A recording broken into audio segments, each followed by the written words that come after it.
Hello, everyone, and welcome to the third episode of ProDJ Live. Hope you're all doing well. And today we have a new topic, and we're going to get straight into it today. It's going to be a lot of fun because this is going to relate to something that I've been realizing that is a common problem amongst producers.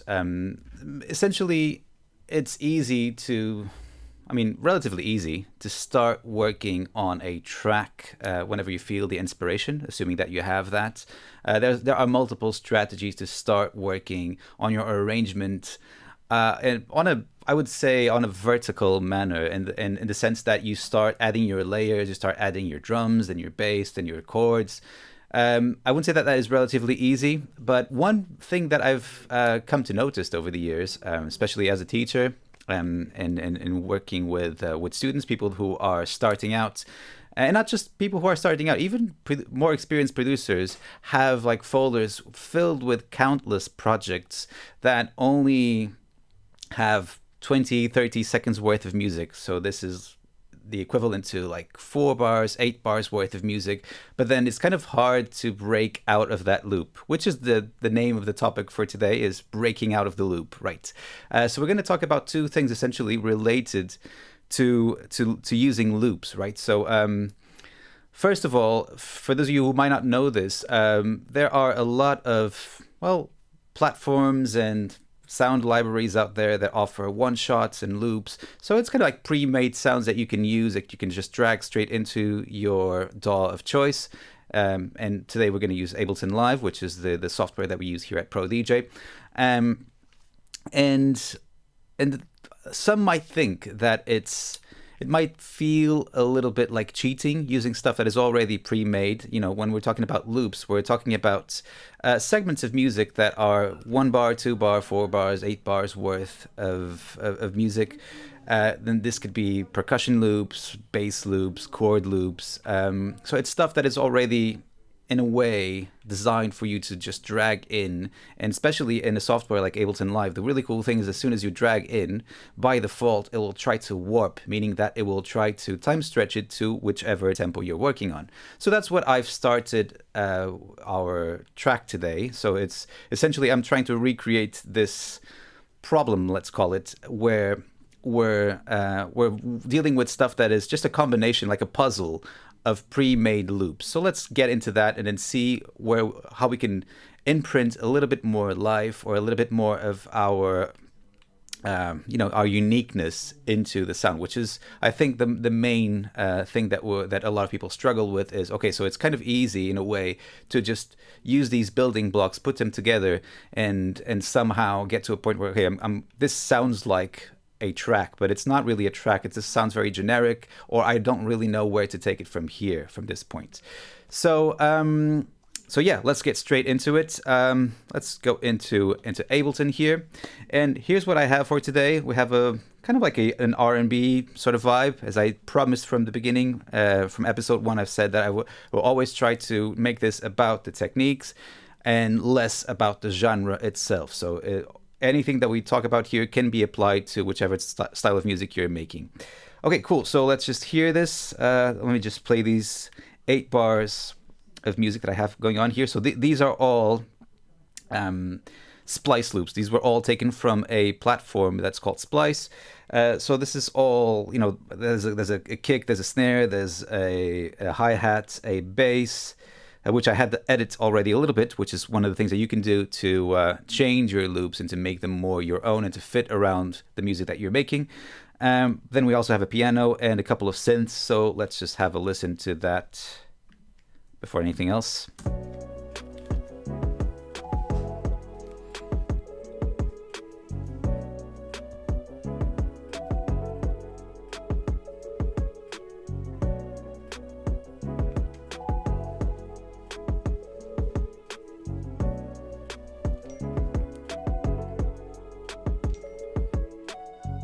So there's definitely a vibe there, right? That's the cool thing, is that we can identify that this is inspiring in a way, right? Obviously, if you're into this type of music, but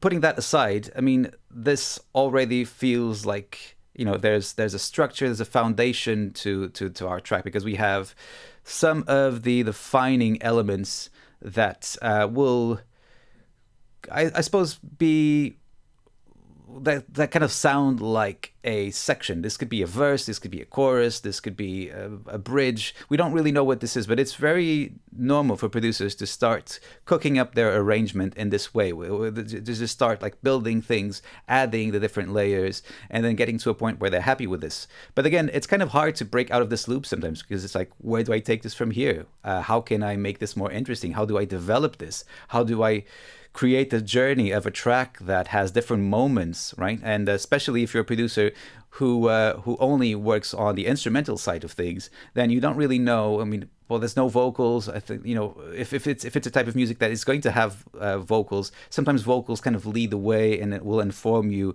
where to have your arrangement be a little bit more stripped down or a little bit more dense. But not having that can be a little bit misleading or a little bit overwhelming, so it's easy to just get lost. And let's just look into what we can do. First of all, to try to make this less generic, less loopy, and trying to do a few things to change these sounds. So there's nothing wrong with using loops as they are. Sometimes you just want that shaker loop, right? You just want to add that to the music that you're making. You just need some percussion. You're not a percussion player, but you need that that rhythm to go with the track, and you just find the perfect loop, you add it, bish bosh, done. That's all you need. Some other times you might want to change a few things to not only make it more unique, more your own, but also to give different senses of movement, of variation. So let's jump into that right now. So the first thing that I'm going to look at is this kick loop that I have going on here. So even thinking about the whole drums, I'm going to group the drums. So Command G on a Mac or Control G on a PC, just to make this easier. For instance, to just solo my drums here.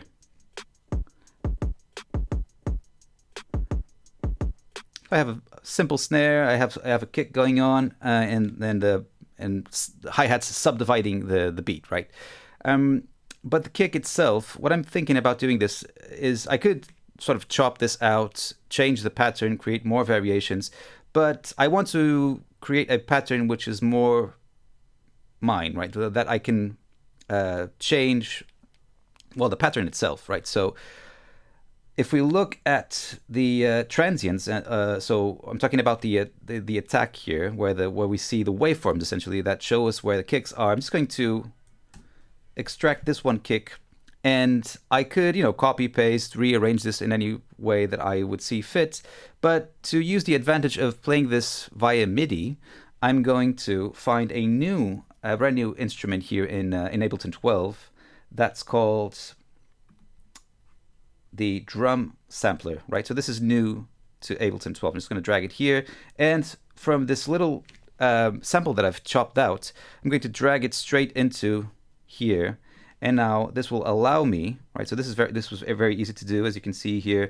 Now we can essentially, let me just unsolo my group here, and my track here at the bottom is already armed, so I can play this kick now, right? Through MIDI. So I'm going to mute the track here at the top, and I'm just going to kind of jam along.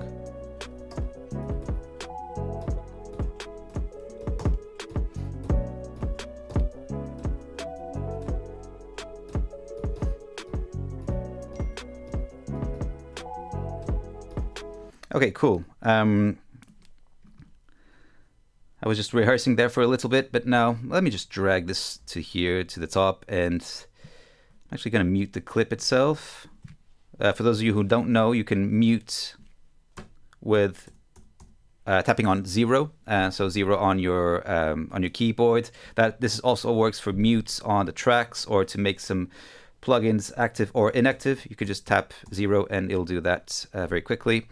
But yeah, without further ado, let's just redesign my kick here, my kick pattern. So I'm going to do that on the fly. I'm a huge fan of doing that. You could, create a MIDI clip and then draw in your MIDI, whichever way you prefer. This will be the same. But I like to have a feel on the fly. But yeah, let's just do that.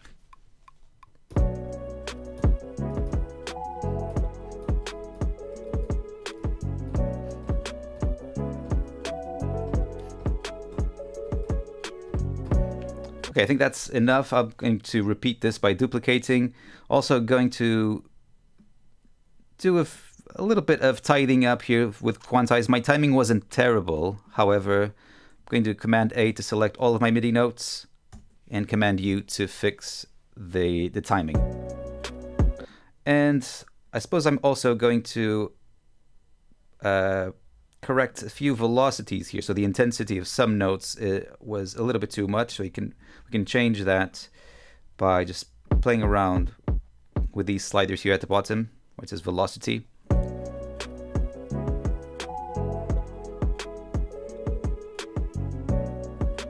See, I don't like this one here. I'm going to delete that note.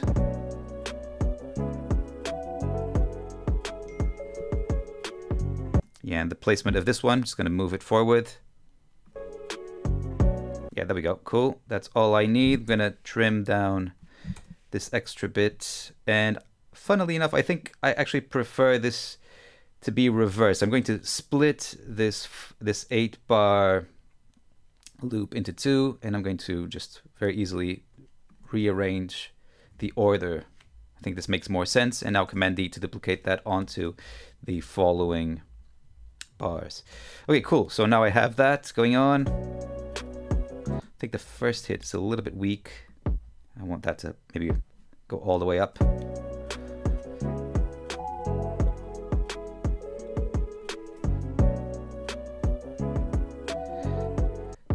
So another cool thing that we can do here within Drum Sampler is that we can play around with a few things. One of them is a built-in filter. This is really useful because I think I want to take away a little bit of the top frequencies. I think the grittiness that comes from the top end is not helping in this case. So you have all types of filters. We have the kind of the opposite filter.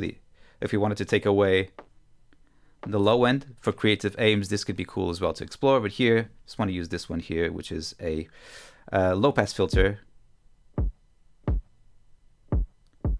I'm going to add a bit of resonance to this as well.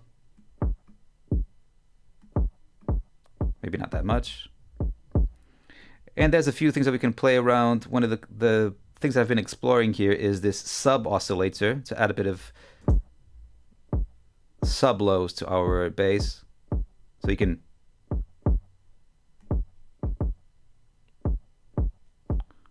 maybe doesn't need that much. Well, you won't be able to hear this if you're not on headphones or with full range speakers. But we're essentially adding some more low end depth to this with a sub oscillator. But let's see if actually the the punch setting is also pretty cool. We can just play around with this XY pad to give us different variables.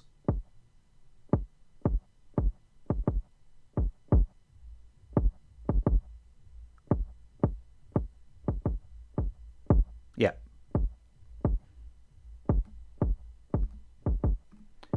Sort of beefing up that kick a little bit more, which I like.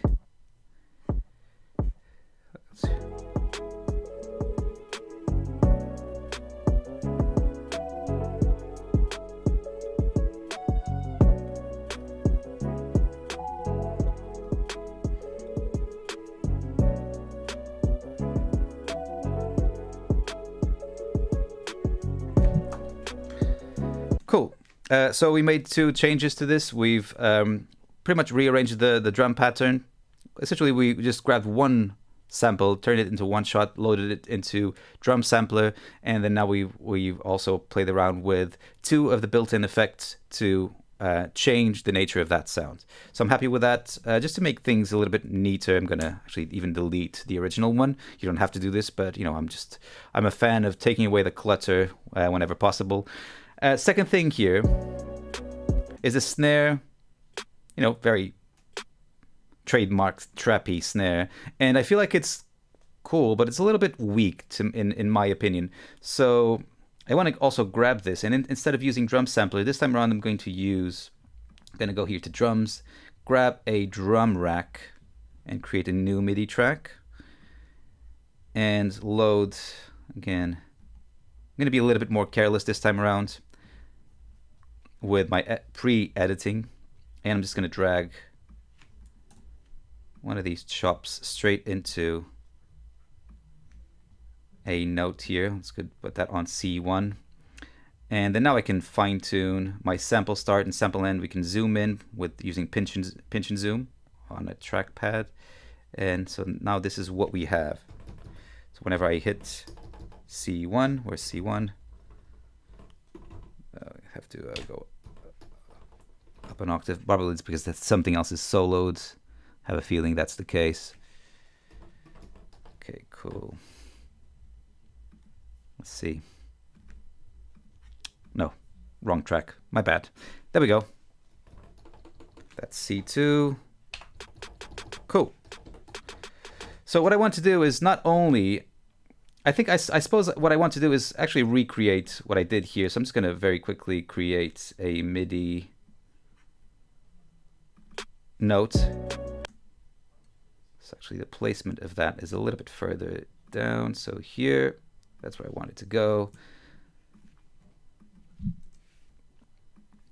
However, I could copy and paste this onto, so pretty much just recreating what was there already to begin with.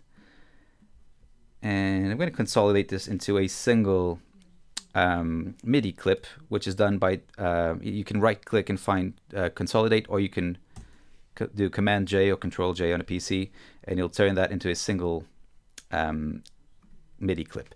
So now I'm thinking about layering this with another sound to make it a bit richer.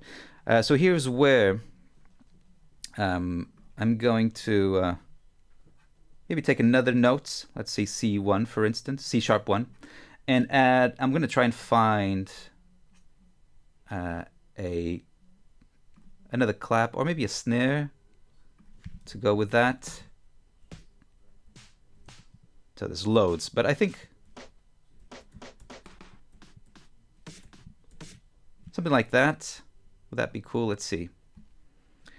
And going back to my piano roll here, I'm going to select all of the MIDI notes, hold down Option to copy this up to the other note. So I'm just layering these two sounds together. I might need to adjust the level, so I'm going to go back to here, and on this one I'm going to turn down the volume.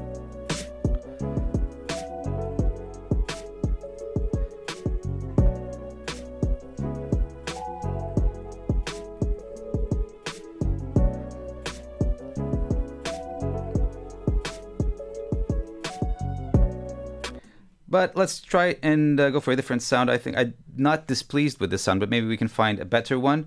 So I'm just going to click on the hot swap button here and find similar sounds to this one. I think I was happy with that one, to be fair. Maybe that one is a little bit more, yeah.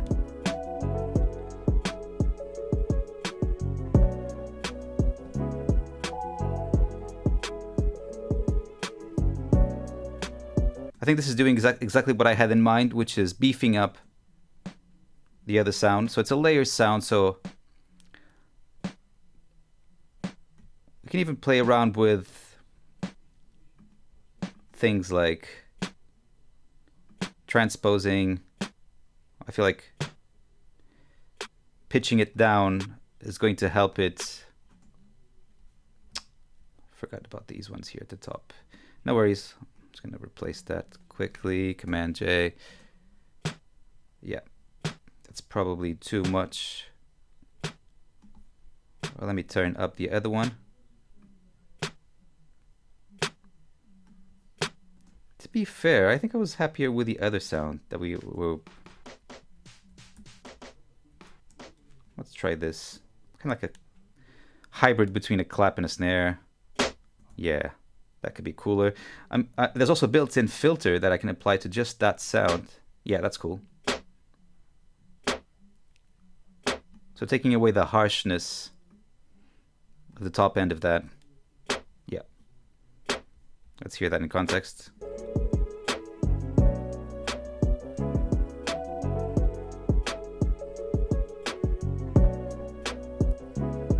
I think I'm just going to top this off with a bit of verb. I think it needs a sense of space. So I'm just going to use good old, yeah, hybrid reverb, one of my faves. Dial down on the amount. Shorter decay as well. I don't want it to linger on for so long. Yeah, that's cool.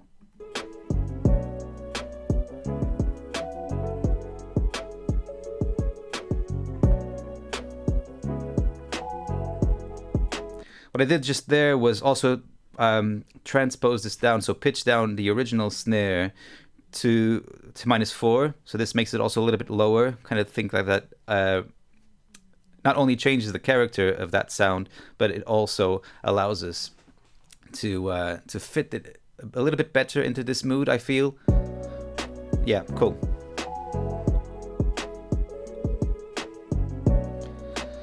So let's move on to the hi-hats. So nothing wrong with that. I'm going to just use good old audio editing techniques to create some variation to this pattern. So it's always like 1, 2, 3, 4, 1, 2, 3, 4. So it's in we can count eighths. So it's eighth notes. So I think at the turn of every 2 bars we can do things like this. Let's try, and I'm just going to do a chop here, move this onto here, and then grab these 2, and yeah, just do a little bit of a hi-hat roll. Yeah, let's go back again. I think I'm gonna want to introduce some more variations before that.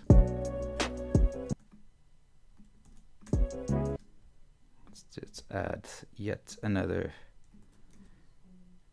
Let's maybe do 2 of these. Yeah, something like that.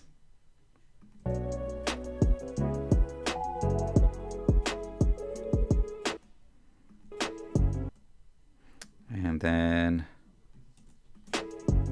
yeah, something like that.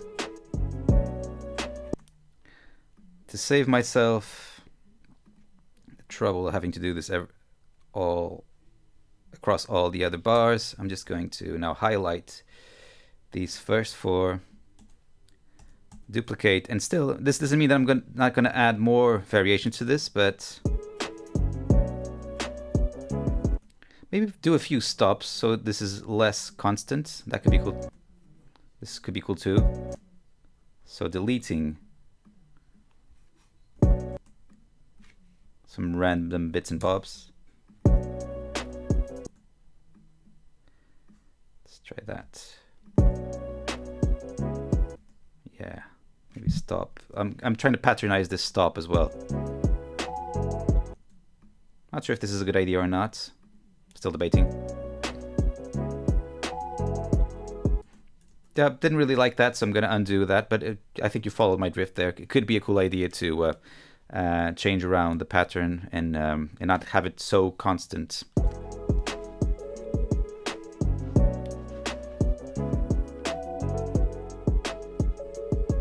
Yeah, I'm going to do a triplet roll here. So I'm going to change my, here at the bottom, we can change the behavior of our grid to go to triplets. So instead of 1, 2, 3, 4, it's 1, 2, 3, 4, 1, 2, 3. So we can do that by just yeah, changing it to triplet grid.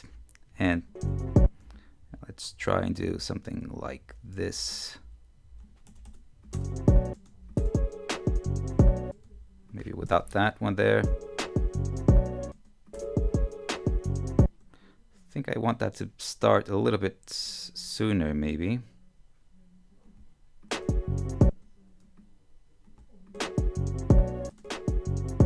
Yeah, that's cool. Just going to alternate this with other hits, other quieter hits, so there's a bit more of a sense of dynamics. We're doing that. Yeah. Yeah, cool. That just for a second there gives us a different feel.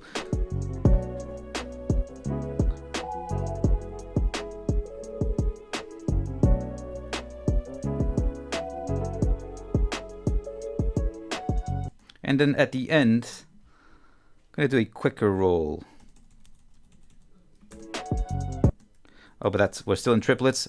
Another tip here, you can go out of triplet mode by doing Command T, and it goes back to the regular grid for us. So let's do like a quicker one. So I'm going to zoom in a bit more to get more grid lines. See if this works.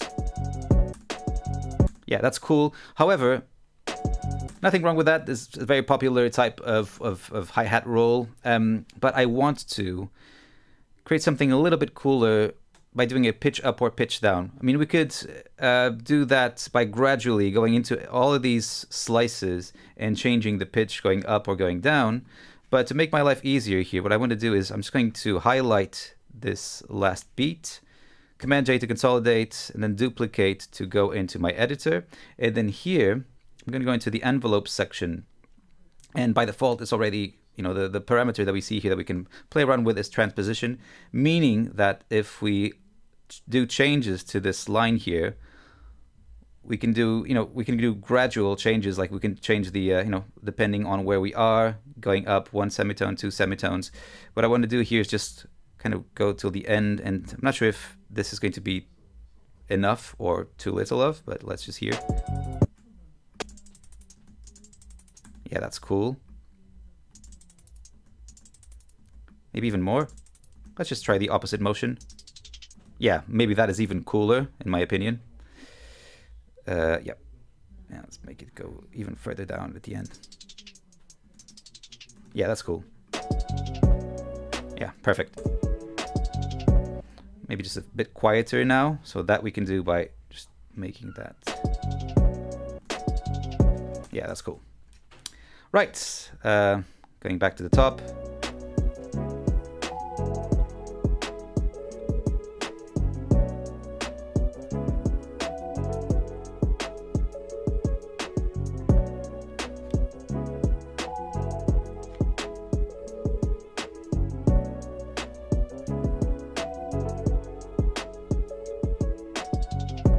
All right, I like that. I'm just going to add another effect. I feel like this hi-hat is very mono, by staying in the center the whole time. We can pan it to right or left, but as I'm doing this, I'm realizing that I quite like the unpredictability in the stereo field. So this is the fact that this keeps changing is quite cool to me. So we can, we can automate this. We can write in the automation for that, or to make our lives easier, we can just use one of Ableton's stock plugins called AutoPan. I think there's a space in between. Yeah, there we go.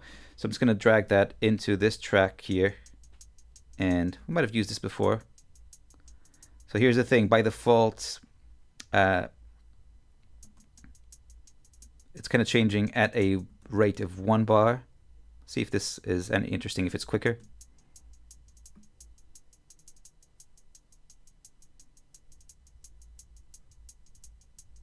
Yeah, kind of like that. We can determine the amount to be more pronounced or less, but I quite like that. It's pretty cool. Yeah, to be fair, I think it was better a little bit slower.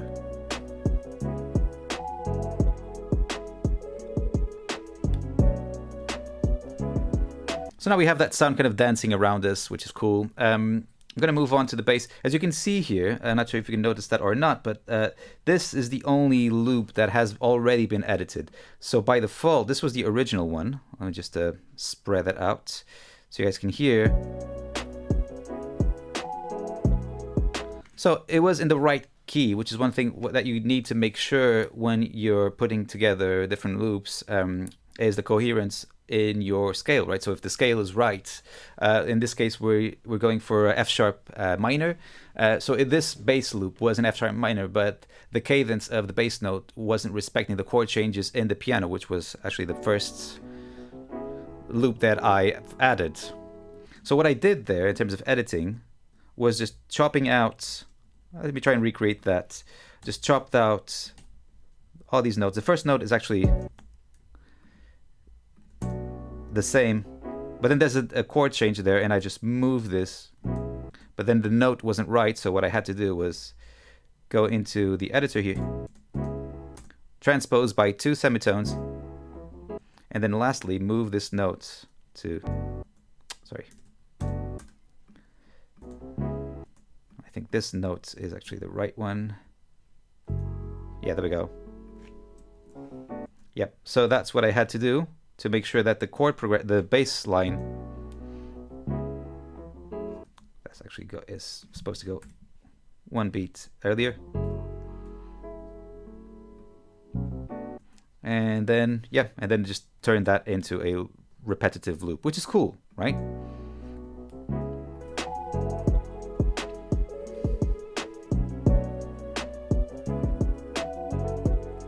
However, a bit samey. Not to say that this couldn't work, but I wish that I could give a bit more movement to this, right? And the way to do that, I think, is to kind of use the same principle as we've used before and sample one of these notes, drag it into a sampler instrument, and be able to play it through MIDI. So we can create a bit more variation.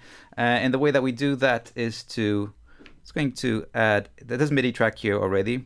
So the quickest way of creating a simpler track is just to drag an audio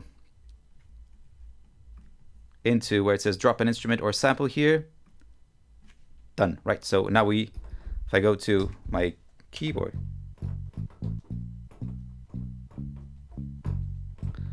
I'm now able to play it via my MIDI keyboard.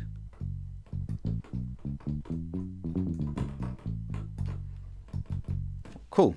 So I think this is all that I need, really. I'm going to mute my original bass sound, and again, I'm going to jam along to this, using my MIDI keyboard.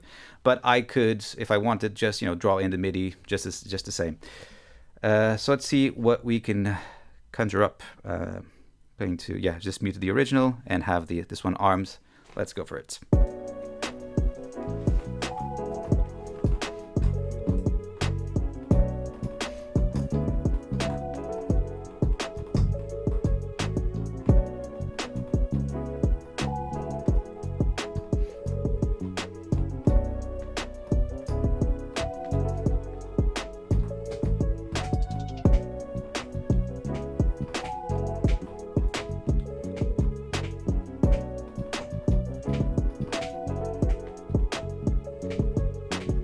Yeah, cool. So again, I'm going to just record something that is played live, and then I'm going to do the executive decision of deciding what fits or doesn't, and I'll edit the MIDI afterwards. So here it goes.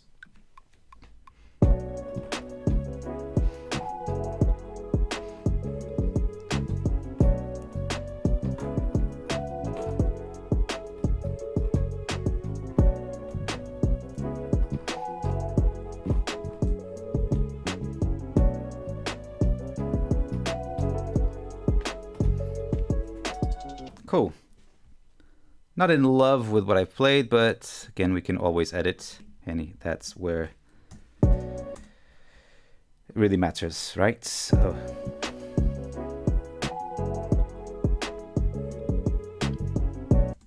here, for instance, I'm just going to delete this note.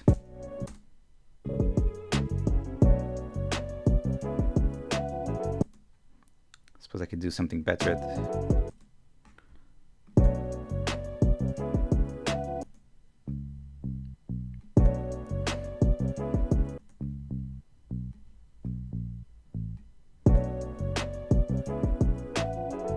And this one should come a little bit sooner. And also I'm going to make these notes a little bit longer.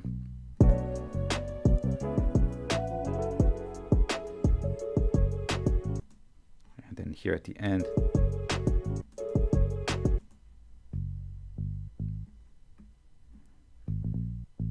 Yeah, and we'll do more gradual rise there. Also want to make this a little bit longer.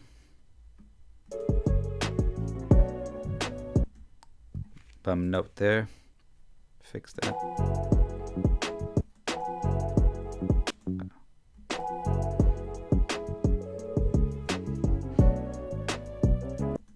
Then here, I suppose.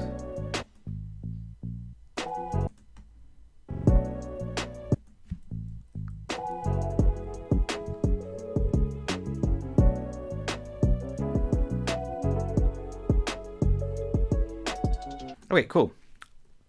A bit more movement, happy with that.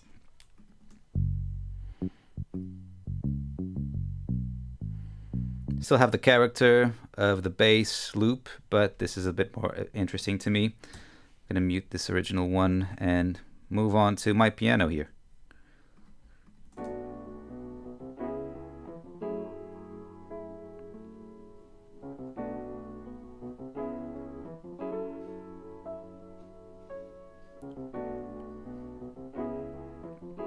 Again, very vibey. I really like this piano. So here's one occasion where I guess that we can keep things as they are. Maybe we can play around with a few things to give them a bit more character.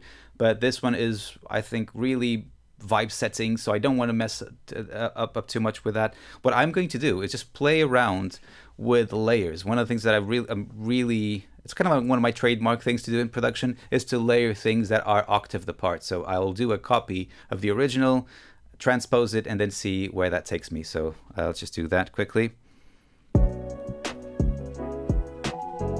Yeah, duplicate that. On the second one, I'm gonna pitch it up by 12 semitone.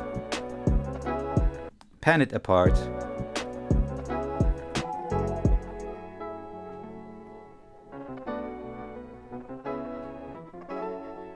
Yeah.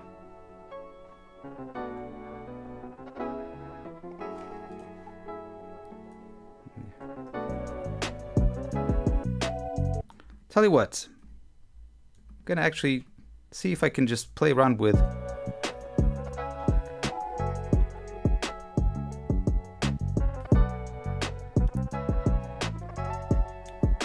that's pretty cool. So I'm actually preferring this to the original just because it makes it sound a little bit more, I suppose, different to what it originally was.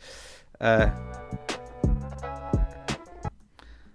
think it's at some points, because of the transposition, it's kind of like not entirely well timed. So I'm going to quantize that.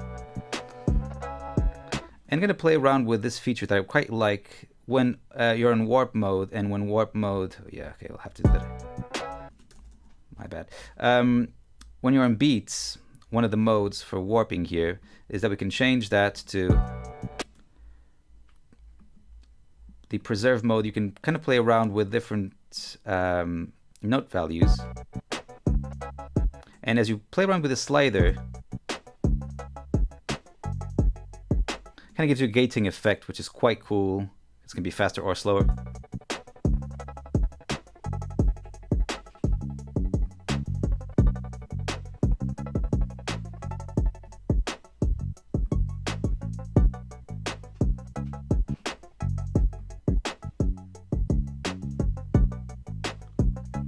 Really happy with that.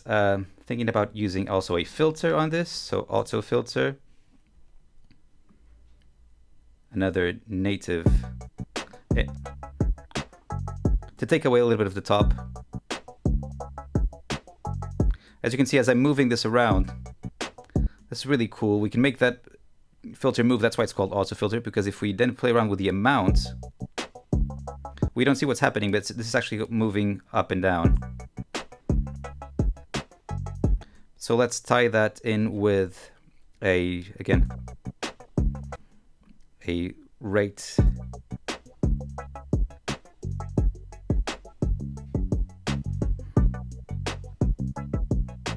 That's really cool. Well, in my opinion anyway. Bit of overdrive, why not? Make that filter really nice and gritty.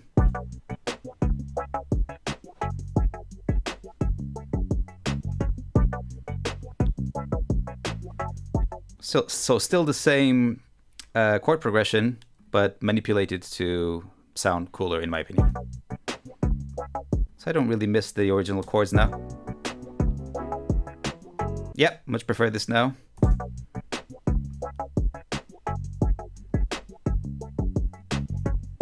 Let's bring in the other sound here.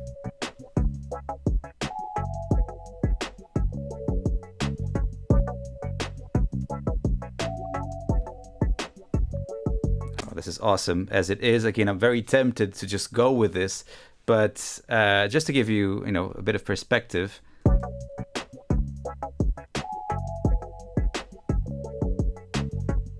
I'm going to do the same thing as I did with the bass, but this time around, let's do, MIDI track. And then now just drag one of these longer notes, maybe this one here, chop that to make my life easier as well, because if I were to drag this, I mean, I can still drag this into my sample to create a simpler track, right? So but it's going to maintain everything that's before and after, and I might not want that, or should I do that? Let's just see. Instead of using classic mode, which would allow me to, so that's the original sample, and as I go higher or to lower notes, it will do the pitch tracking automatically, meaning that it will pitch it down or up depending on the note that I'm playing in relation to the root note, which is here. Then everything else would follow. So I guess you guys know what my idea would be for this. However, I'm thinking that we could go for something different and use slice mode. And instead of using just this bit, I'm going to add the whole thing, the whole loop. But I'm going to adjust the sensitivity here to give me fewer. Not sure if this is going to go well, but maybe there's no harm in trying. Let's see if it can give me a few more. Let me zoom in on this. We can delete some of these flags here. So I just want like the main ones. And then now what's going to happen is, let's just see. Yeah, that's cool. So, yeah, there we go. Cool. So there's a shorter one there. I just want the main ones, so I can adjust the sensitivity or also manually.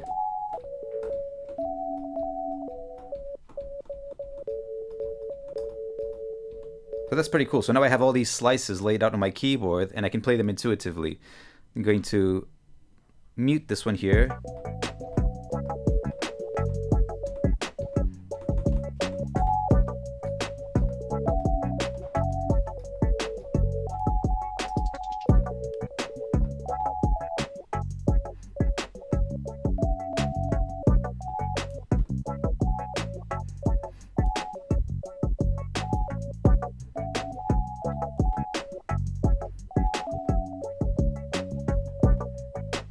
Yeah, something along those lines.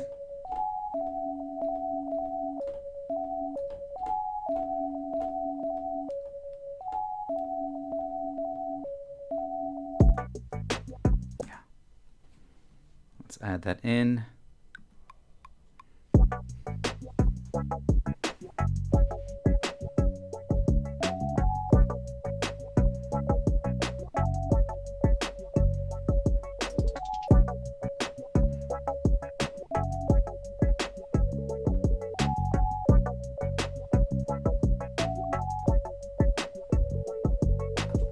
Okay, so I'm more happy with the rhythmic sort of cadence of this than with the actual notes that are being played. But that's not a bad thing, because now I can edit my MIDI, change the notes, change the slices, and maybe get to a cooler result.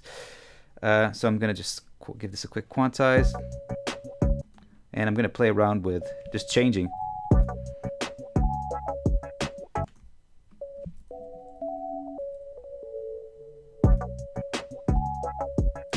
Didn't like that one.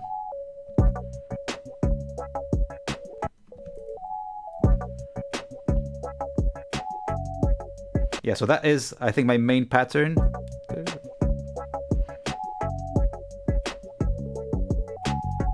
So I'm going to actually delete these ones here, copy these onto here.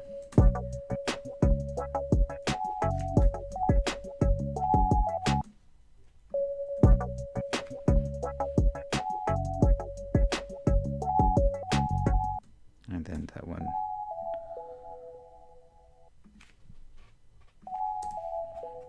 Let's see, check.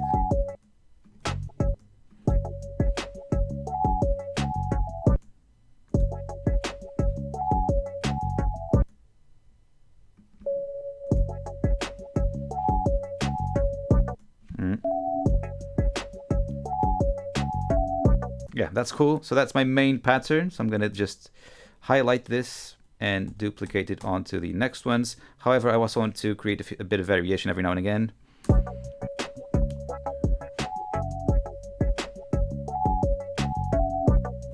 Also want to make these a little bit quieter.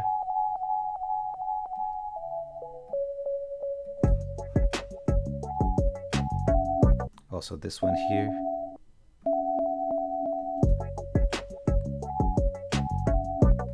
Okay, cool. Just duplicated that again.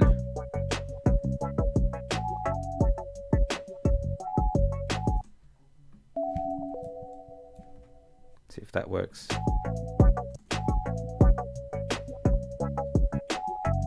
And then at the end, let's do something different as well.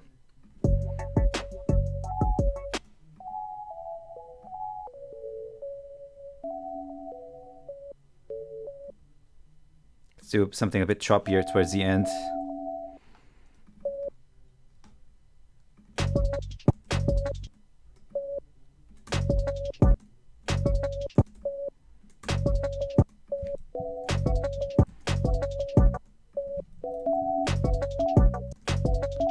Yeah, cool. That's a nice little variation there. Okay, cool. I'm happy with that. Suppose we can also play around with... guys, just wanted to say, we're reaching the... we're close to the end of this episode. We're still going to work on another one. I feel that like this needs a part 2 because I wanted to also then think about ways of not only making our loops more signature sound, more our own, but also to then strategies of thinking how to flesh this out into a track. So that I think this episode needs a part 2. Let me know if you agree with that, if you would like to see that, and maybe that's what we could do for the next episode. However, let's go back to Ableton and wrap this up. Happy with the sound. I think that we can now think in terms of processing. We can use the built-in filters. This time around, I'm going to use a high-pass filter, meaning that we're filtering out the lows. And don't be thrown off by the fact that when you change this from low-pass to high-pass, you don't hear anything. That's just because the frequency is all the way up to the highest possible. So we need to dial this back so we can start hearing. So I'm deliberately taking away a lot of the low end on this sound. Yeah, cool. We already have the bass. Bit of resonance. Cool. Yeah, happy with that.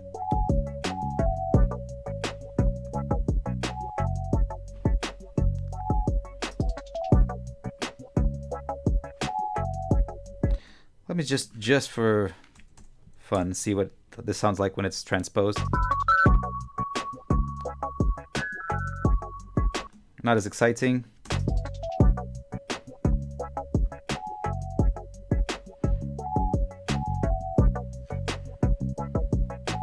Okay, cool. Happy with that.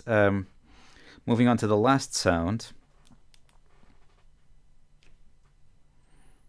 Let's bring it back on.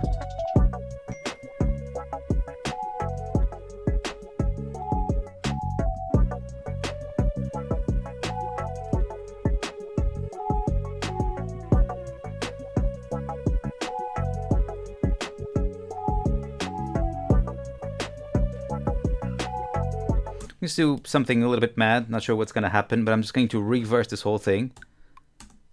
So reverse clip. Not necessarily trying to see if this works as a whole thing, but maybe I'm going to use the reversed sound as a building block for my manipulation.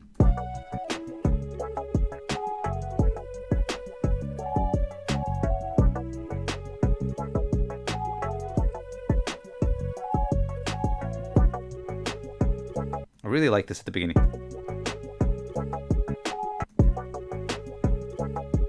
So maybe let's now grab this little bit here. I mean, this could be a loop.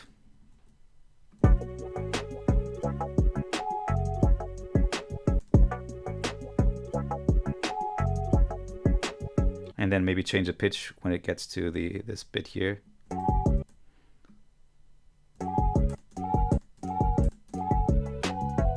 Yeah, that could be cool.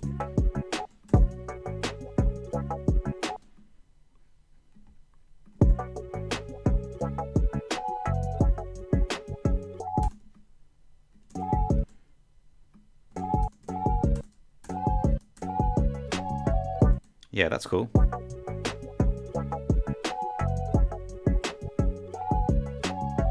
Yep, like that. Let's hear that in solo.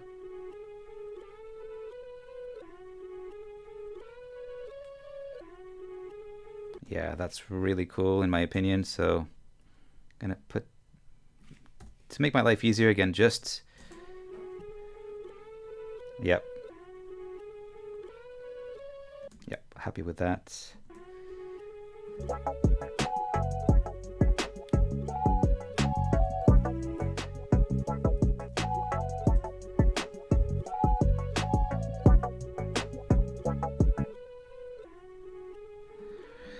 And this is use a little bit of EQ on this.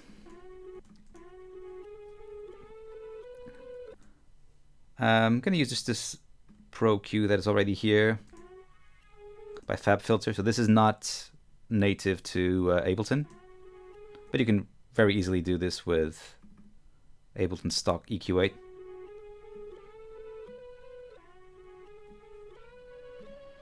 And I'm gonna throw a delay on top of this. Let's go with Echo actually, which is another stock.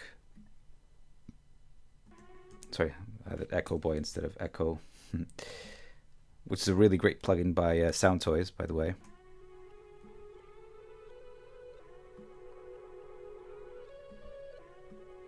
So I'm going to set my feedback all the way down.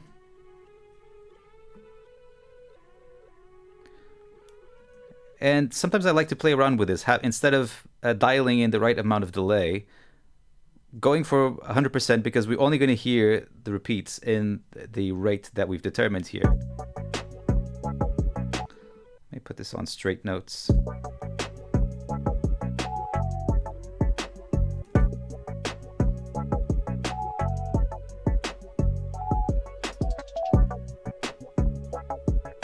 There's a built-in reverb as well, which is kind of cool.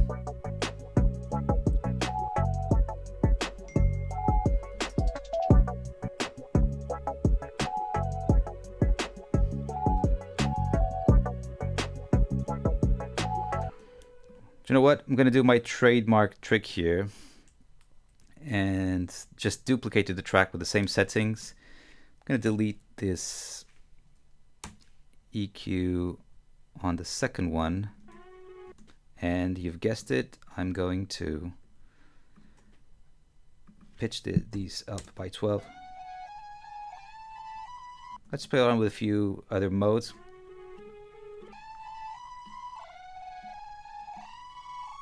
So texture is based on granular synthesis, so it creates these little mad glitchy effects that I'm a huge fan of.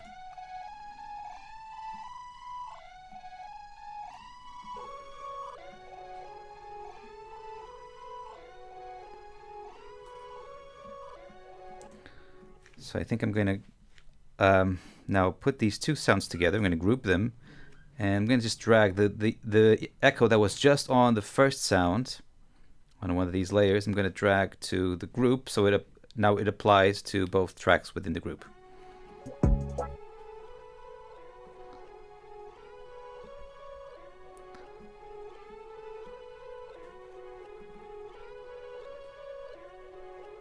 So I'm thinking about using utility to do a little trick that I like to do as well, which is having one of the sounds be mono. So I'm going to mono this sound here. So it loses the width, and on the other one,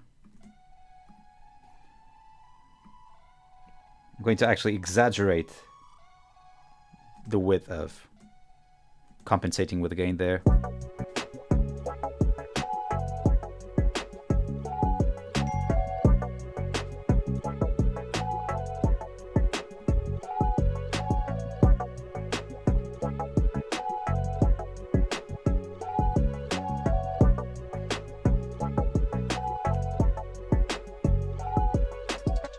Okay, cool. So those are some, some tricks that you can use to, start from something which is a little bit samey and generic, and maybe get to the point where